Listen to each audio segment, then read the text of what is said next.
नमस्कार साथियों, हम लेकर आ चुके हैं इतिहास की एक नई क्लास जिसमें शून्य से आपको पढ़ाया जाएगा, बिल्कुल जीरो लेवल से।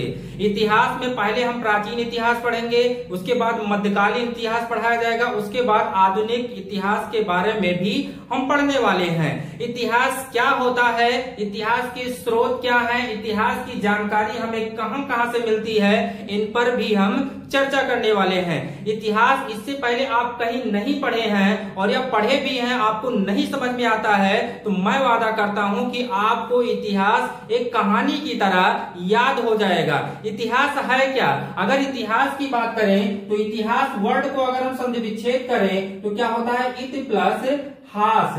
अगर इत की बात करें तो इत मतलब होता है अतीत। क्या होता है? अतीत, जिसे आप कहते हैं पुरानी, और हास मतलब होता है घटना।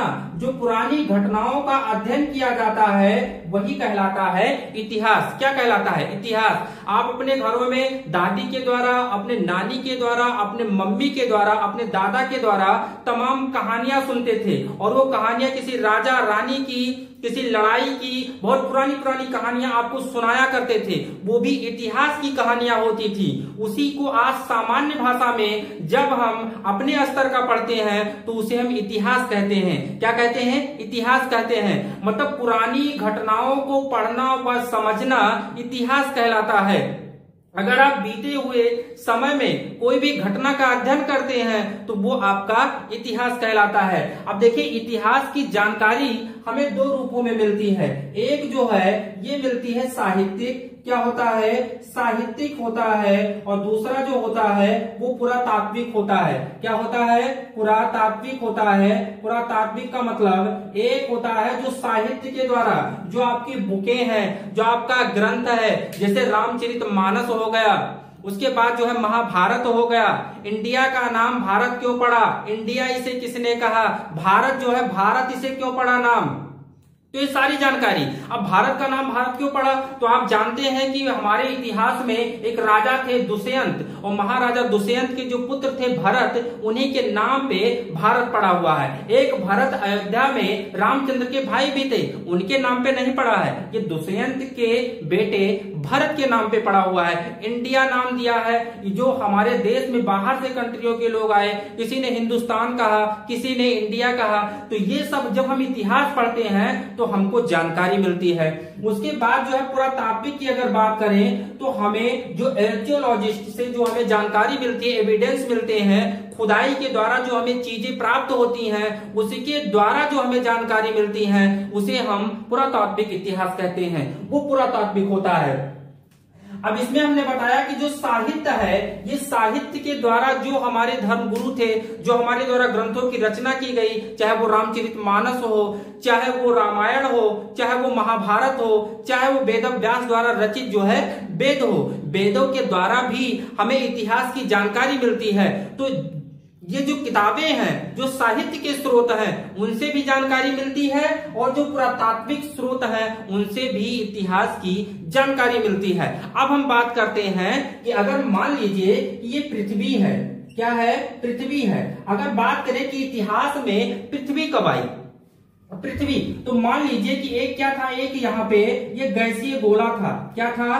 गैसीय गोला था। कहते हैं कि एक गैसीय गोला था, और ये जो है क्या, इसके अंदर एनर्जी जो है, ऊर्जा बढ़ती जा रही थी, दिनों दिन इंक्रीज होती जा रही थी, ऊर्जा बढ़ती जा रही थी, बढ़ती जा रही थी, और एक दिन इसमें क्या होता है? विस्फोट होता है। क्या होता है? विस्फोट हो जाता है, जिसे आप फिजिक्स में ज्योग्राफी में आपको पढ़ाया जाएगा, जिसे आप बिग बैंग थ्योरी के नाम से जानते हैं। बहुत बड़ा विस्फोट हुआ था जिसमें इसमें लाखों जो है मिल्की में लाखों गैलेक्सियां निकलती हैं। क्या निकलती हैं? लाखों गैलेक्सियां निकलती हैं, और उसी में से पृथ्वी भी हमारी एक क्या है?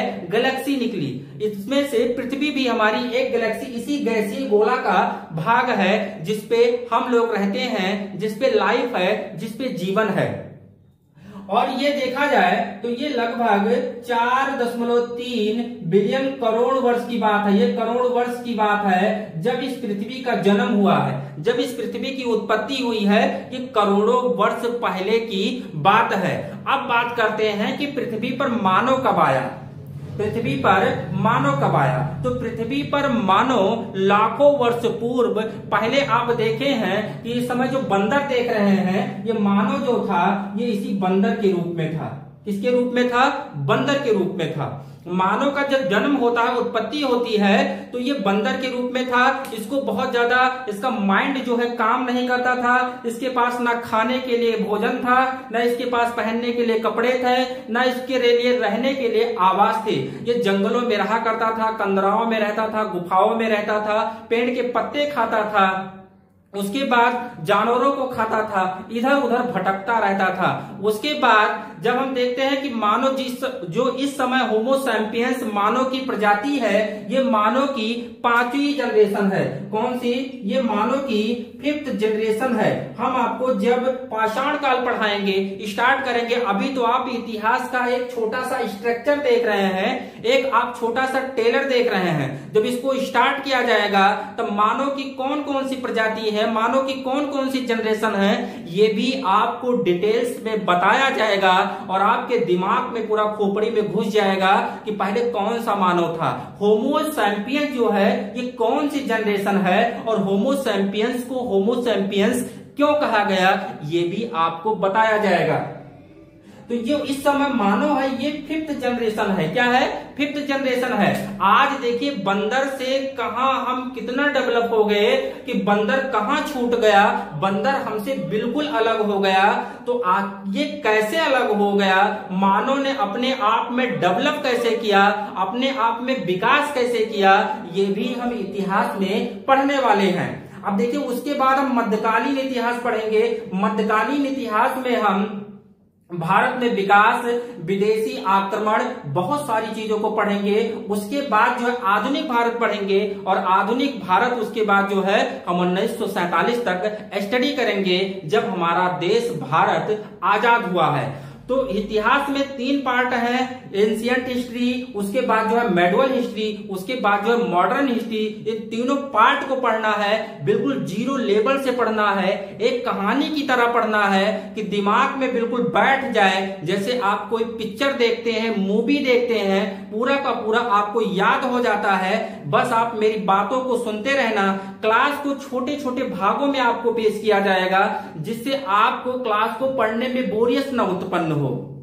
इसीलिए कहते हैं कि इतिहास को छोटे छोटे भागों में पढ़ा जाता है। अगर आप इतिहास को एक ही दिन में पढ़ने की कोशिश करेंगे तो आपको इतिहास कभी नहीं समझ में आएगा, क्योंकि इतिहास क्या है? एक घटना है और घटना को देख नहीं सकते हैं, इमेजिन कर सकते हैं। जैसे मानव की उत्पत्ति जब हुई होगी तो किसी ने देखा तो है नहीं कि वो नंगे घूमता था, कि कपड़े पहनता था, पत्तों का कपड़ा कैसे बनाता था। बस इतिहासकारों ने, जो इतिहास के पिता हैं, फादर ऑफ हिस्ट्री हेरोडेटस, क्या नाम है? हेरोडेटस, और यही जो है इतिहास के बारे में ज्यादा बताते हैं। इनकी एक पुस्तक है हिस्टोरिया, क्या नाम है इस पुस्तक का? हिस्टोरिया। हिस्टोरिया से हमको हिस्ट्री के बारे में बहुत सारी जानकारी और बहुत सारी एविडेंस प्राप्त होते हैं। तो फिर फादर ऑफ हिस्ट्री किसे कहा जाता है? हेरोडोटस को कहा जाता है। हेरोडोटस की